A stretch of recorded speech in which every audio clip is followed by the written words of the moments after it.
Let me ask you a question really quickly. Do you feel like your music is not where it's supposed to be? Do you feel like there's something missing from your music? Like your vocals maybe sound good, but there's something more that you need to make your music sound better? You want to know the solution to that? You want to know the solution to making your music sound more unique, more full, more defined in the mix, and just better? It's layering. Layering is the cheat code to making a mid-song sound fucking incredible. So in this video, I'm going to give you all 4 different types of layering. That's 5. All 4 different types of layering that you need in order to make your song go from good to fucking incredible. So let's get into it. Now, the first step to layering your vocals is understanding the types of layers that we can do. So I'm going to run through all the different layers that we can do.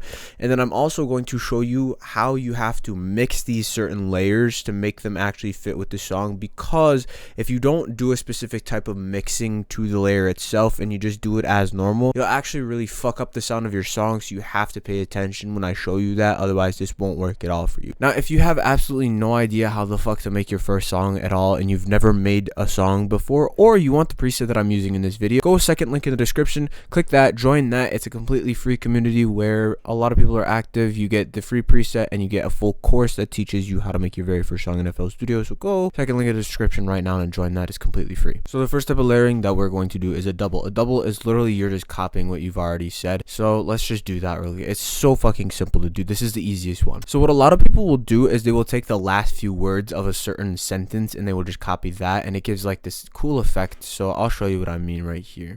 That's why I only speak, make them mad at me. So for doubles, instead of just doing the full line itself, you just do the end one, and then I'm going to put it to the certain effects that I'm using. I'm going to show you the effects at the end, but then this is what a double will sound like. Surf for no reason, that's why I only dropping a bag, go no stupid for no reason, make them mad at me. Now, if you don't have headphones on, you probably can't even tell what it is. It's just, you can hear it if you have headphones on, so that's a double. The next thing that I'm going to show you is an octave. So an octave is essentially the same as the double, but instead of doing the same pitch, you're doing 1 octave above in pitch. So it's gonna sound like, so it goes sip and surf for no reason. I'll go sip and surf for no reason. So it's 1 octave above. If you don't know what an octave is on a piano, if we were singing the note C5, an octave above that would just be C6. So it's the same note, but it's just higher up. So I'm going to record one of those out and show you. Sip and surf for no reason, that's why I only speak. No, I'm not going to lie. My octave ones sound absolutely retarded because I don't know how to sing properly. But this is what it'll sound like.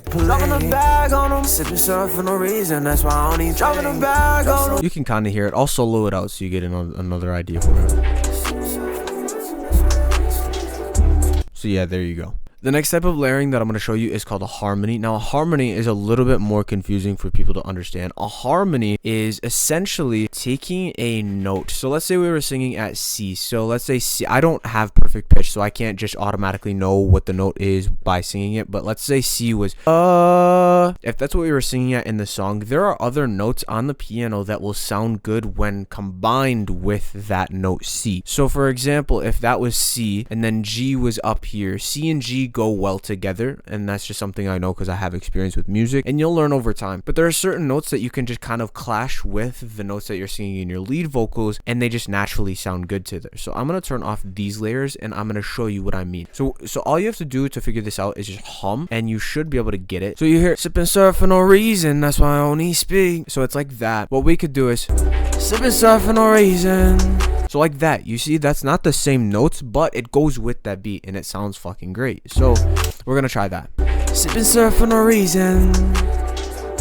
Now we're gonna throw the effects on and we're gonna see what it sounds like. Just tweaking, I don't be with police. Dropping a bag on them, sipping surf for no reason. That's why I only dropping a bag. This song is not the best for harmonies. I might just play a song that already has harmonies on it, just so you get the idea to help you out a little bit more. So I'll play a song that has some harmonies on it and you'll be able to tell. Take you to the 305 and I put you on a flight. Every clown on me, flip this pad down, we can fuck all night. Trying to get high, now my webcam fucking died, so that's just absolutely shit. But yeah, that's what a harmony is. The next thing that I'm going to show you is an adlib. So an adlib, I think you've probably heard of what they are. They're essentially just singing words in the background or singing noises. So like psh, psh, gun noises, yeah, brah, that type of shit. That's what an adlib is. So I'm gonna just show you. It's super simple to do.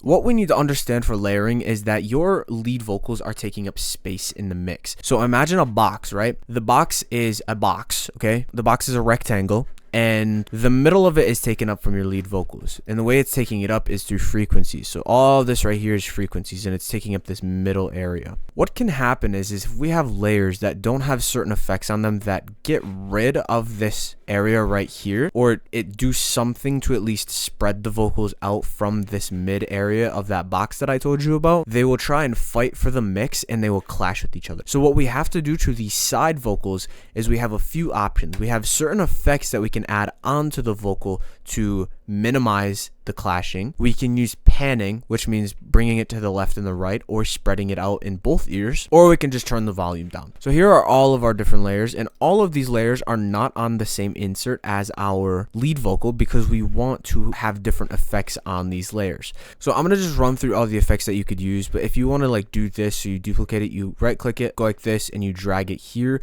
and then it'll duplicate your like lead vocal thing, and then you can just add effects on it. So the first effect that we want to add is a stereo shape. This one right here is essentially just spreading it out to both ears. So if I show you it with it off, this is what it'll sound like. They just tweaking, sipping syrup for no reason, that's why I only speak. Make them mad at me. Now if I turn it on, they just tweaking, sipping syrup for no reason, that's why I only speak. If you have headphones on, you can definitely hear that it's being spread out. And what that does is it lets the lead vocals stay in the middle. So it lets them stay like this. They just tweaking. Now it's in the middle. It lets the lead vocals take up that space while these vocals take up the different space, which is to the left and the right, spread out. Now, if you don't want to do that shaper thing that I showed you, the next thing that you can try is a panomatic. A panomatic just essentially brings the vocals like this, and it spreads them out. You see how it's going left and right and it's going like that? That's the panning that it's doing. So if we listen to it, they just tweaking, for no reason, that's why I only speak. See how it's going left and right? That kind of does the same thing as widening, but it's not the same thing as widening. Then the next thing that you can do is take an EQ, and you can just remove some of these frequencies in the middle here, because this is where your lead vocal is taking up a lot of space. So you're just giving more room for your side vocals. So you could even boost up the highs or the lows. I wouldn't boost up the lows. I would boost up the highs, and then they'll take up different space. Now, like the final tip that I'll give you is just make sure that your layers are put onto a different track. So like I showed you, right click this and then go save mixer state as, and drag it to a different insert, and then just have these one of these three effects. Just do as much as you can to make sure that they're not clashing. Just add different effects to your layers.